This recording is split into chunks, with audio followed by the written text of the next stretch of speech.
Hello students, welcome to our tips and tricks section in physics. और आज हम बात करने वाले इलेक्ट्रोस्टैट के एक खास वैरायटी के क्वेश्चंस की, जिनमें आपसे electric field at centre of polygon पूछा जाता है। इन वाले क्वेश्चंस में जनरली क्या होता है, जैसे मेरे एग्जांपल में यहाँ एक पेंटागन है, पेंटागन के 4 वर्टिसेस पे हमने चार्ज रखा हुआ है, 5वें पर कोई चार्ज नहीं है। आपसे पूछा गया है सेंटर पे इलेक्ट्रिक फील्ड का वैल्यू बताइए। डेफिनेटली ऐसे क्वेश्चन आपने जरूर देखे होंगे और सॉल्व भी किए होंगे। और सॉल्व करने का जो आपका तरीका रहा होगा, पहले हम उसको डिस्कस कर लेते हैं। क्या तरीका होता है, हम पांचों के कारण इलेक्ट्रिक फील्ड को यहां पे दिखाते हैं, एस का इलेक्ट्रिक फील्ड, आर का, क्यू का और पी का। उसके बाद हम एंगल शो करते हैं, जैसे कि मैंने शो किया हुआ है कि दो आपके जो वर्टिसेस हैं, इनका सेंटर पे एंगल सबटेन कितना होगा, 2π/n। इस एंगल की जरूरत हमको कंपोनेंट लिखने के लिए पड़ेगी। Why we need to write the component? Because in order to find out the electric field at center, we need the vector sum of all 4 electric fields. उसके लिए भी हमको इलेक्ट्रिक फील्ड के लिए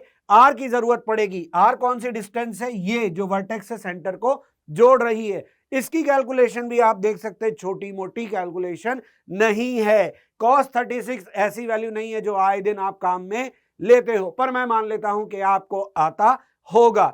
ये सब करने के बाद जब आप अगली स्टेप पे जाते हैं और सभी अपने इलेक्ट्रिक फील्ड्स को मैग्नीट्यूड सेम होने के बाद भी कंपोनेंट फॉर्म में लिखने जाते हैं, तो देखिए 1 2 3 4 इक्वेशन जोड़ने पर ये फाइनल इक्वेशन आपको मिलती है। कंपोनेंट जो आपने लिखे उनको देखिए, उसके बाद जो रिजल्टेंट लिखा उसकी कॉम्प्लेक्सिटी देखिए, और अगर क्वेश्चन ने आपसे एकदम छोटी सी वैल्यू पूछी हो कि जस्ट मैग्नीट्यूड बताइए, तो आपकी इतनी सारी मेहनत के बाद आपको इतना सा मैग्नीट्यूड ऑफ इलेक्ट्रिक फील्ड बताने के लिए मेहनत करनी पड़ी। अब अगर इसी को आप मेरे ट्रिक सेक्शन से करते हैं तो देखिए क्वेश्चन कितनी फास्ट तरीके से हो जाएगा।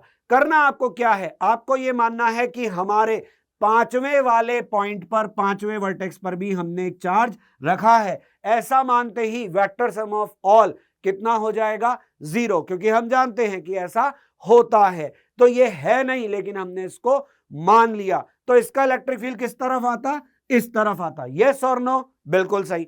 अब अगर मैं यहां पे 1 2 3 4 के इलेक्ट्रिक फील्ड की बात करूं, तो क्या वो मुझे -E5 के बराबर नहीं मिलेगा? यानी अगर ये डायरेक्शन E5 का था तो -E5 मुझे इस डायरेक्शन में मिलेगा। ये सोच ऐसी है जैसे इस पॉलीगन पर मान लीजिए कि 5वां चार्ज जो रखा हुआ है वो प्लस का नहीं माइनस का। क्यों? क्योंकि उसके इलेक्ट्रिक फील्ड की डायरेक्शन भी यही होगी।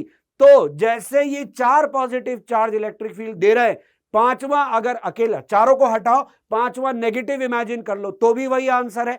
और अगर आप पांचों को पॉजिटिव लेके सॉल्व करते हो तो उस केस में आप देख सकते हो कि 4 का सम किसके बराबर आएगा, उस 5वें के जो नहीं है, लेकिन उसकी डायरेक्शन ऑपोजिट लेनी आपको पड़ेगी। तो 2 अप्रोच हो गई, आप दोनों में से जिससे कन्वीनियंट फील करें कि 5वां चार्ज अज्यूम करें, उसका इलेक्ट्रिक फील्ड लिखें और उसकी ऑपोजिट डायरेक्शन में अपना इलेक्ट्रिक फील्ड लिख दें, वही आपका आंसर होगा। और अगर आपसे मैग्नीट्यूड पूछा होता तो देखिए चीजें कितनी आसान होती। क्यों?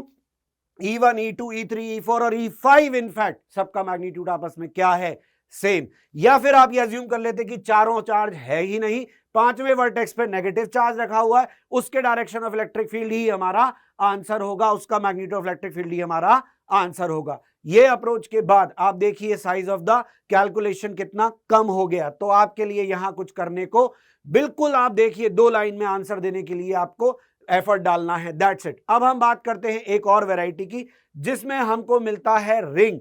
रिंग का हमने छोटा सा पार्ट निकाला हुआ है। अब आप कहोगे आपने तो पॉलीगन की ट्रिक सिखाई है, तो रिंग के लिए हम कैसे सॉल्व करेंगे? अगर हम पॉलीगन की साइड्स को इनफाइनाइट कर दें तो वो क्या बन जाती है मेरे दोस्त, सर्कल बन जाती है। तो रिंग के केस में भी हम ऐसे ही अप्रोच को लगा सकते हैं। देखने में हमें लग रहा है कि रिंग इनकम्प्लीट है, तो मान लो जैसे हमारा पॉलीगन इनकम्प्लीट था, 5वां वर्टेक्स हमने खाली छोड़ा था, उसको बाद में हमने भर दिया। यहां भी हम मान लेते हैं कि हमारी रिंग इनकम्प्लीट नहीं है। ऐसा मानने से क्या होगा, सेंटर पे इलेक्ट्रिक फील्ड का वैल्यू फिर से क्या आएगा, 0 आएगा। ये अप्रोच हम ले लें। अगर इस अप्रोच को हम लेते तो देखिए क्या होगा।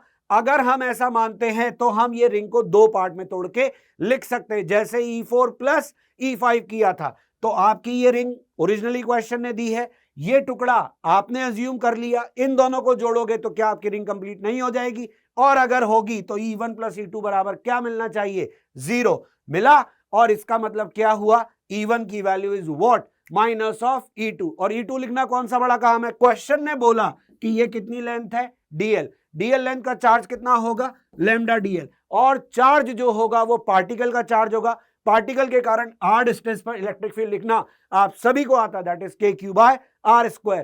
इलेक्ट्रिक फील्ड की डायरेक्शन का ध्यान रखना है, इसका इलेक्ट्रिक फील्ड जिस डायरेक्शन में होता उसके ऑपोजिट डायरेक्शन में आपको आंसर मिलेगा, जैसे -E5 मिला था। तो ये रहा आपका आंसर। दूसरी ट्रिक, आप ये अज्यूम कर सकते हो कि आपकी रिंग जो है उस पर कोई चार्ज है ही नहीं, केवल डीएल पे नेगेटिव चार्ज रखा हुआ है। अगर नेगेटिवली चार्ज है तो उस केस में इलेक्ट्रिक फील्ड का डायरेक्शन भी यही होगा, वैल्यू भी यही होगी। आई होप आपको ये ट्रिक समझ में आया होगा, आपके लिए फ्रूटफुल होगा और एग्जाम में डेफिनेटली आपको हेल्प करेगा। All the best.